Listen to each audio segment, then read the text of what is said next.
NEET പരീക്ഷാ ക്രമക്കേട് സംബന്ധിച്ച കേസുകൾ ഈ മാസം 8-ന് പരിഗണിക്കും. ചീഫ് ജസ്റ്റിസ് DY ചന്ദ്രചൂഡാകും കേസുകൾ ഒരുമിച്ച് പരിഗണിക്കുക.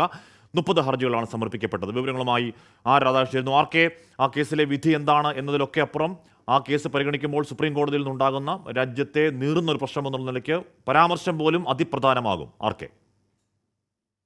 തീർച്ചയായിട്ടുമാണ് ഹാഷ്മി. കാരണം ഈ കേസിന്റെ ഗൗരവത്തെ സുപ്രീം കോടതി ഉൾക്കൊള്ളുന്നു എന്നതിന്റെ തെളിവാണ് ജൂലൈ 8-ന് തന്നെ ഈ കേസ് പരിഗണിക്കുന്നു എന്നുള്ളത്. അതും ചീഫ് ജസ്റ്റിസ് അധ്യക്ഷനായിട്ടുള്ള ബെഞ്ചിലാണ് ഈ കേസ് വരുന്നത് എന്നത് നിലവിലുള്ള സാഹചര്യത്തെ ഏറ്റവും പ്രാധാന്യത്തോടുകൂടി കോടതി വീക്ഷിക്കുന്നു എന്നതിന് ഏറ്റവും ഉദാഹരണമായിട്ട് നമുക്ക് കണക്കാക്കാം. കാരണം 8-ാം തീയതിയാണ് സുപ്രീം കോടതി വേനലവധിക്ക് ശേഷം തുറക്കുന്നത്. ആ ദിവസം തന്നെ ചീഫ് ജസ്റ്റിസ് തന്നെ ഈ കേസ് കേൾക്കാനായിട്ട് തീരുമാനിച്ചിരിക്കുന്നു എന്നുള്ളത് നിലവിൽ എത്തിയിരിക്കുന്ന ഹർജികളുടെ പ്രാധാന്യം രജിസ്ട്രി ഉൾക്കൊണ്ടിരിക്കുന്നു എന്നതിൻ്റെ ഏറ്റവും പ്രധാനപ്പെട്ട തെളിവാണ്. സുപ്രീം കോടതി നേരത്തെ തന്നെ പല ഘട്ടങ്ങളിൽ ഈ പരീക്ഷാ ക്രമക്കേടുമായി ബന്ധപ്പെട്ടിട്ട് ഉള്ള വിഷയത്തെ എങ്ങനെ സമീപിക്കണം, അതിൻ്റെ സമീപന രീതി 0.001% തെറ്റ് നടന്നിട്ടുണ്ടെങ്കിൽ പോലും അത് ഗൗരവകരവും ഗുരുതരവുമാണ്, അത് പരിഹരിക്കപ്പെടേണ്ടതാണ് എന്ന നിഗമനം നടത്തിയിരുന്നു. ഈ ഒരു സാഹചര്യത്തിൽ കോടതിയുടെ ഭാഗത്ത് നിന്ന് ഉണ്ടാകുന്ന ഈ ഇടപെടൽ വളരെ പ്രധാനപ്പെട്ടതാണ്. 30ഓളം ഹർജികളാണ് കോടതിയുടെ മുന്നിൽ ഉള്ളത്. അതിൽ പലതും ഈ പരീക്ഷാ ക്രമക്കേട് ചൂണ്ടിക്കാട്ടുന്ന വിധത്തിലാണ്. ആ നടപടികൾ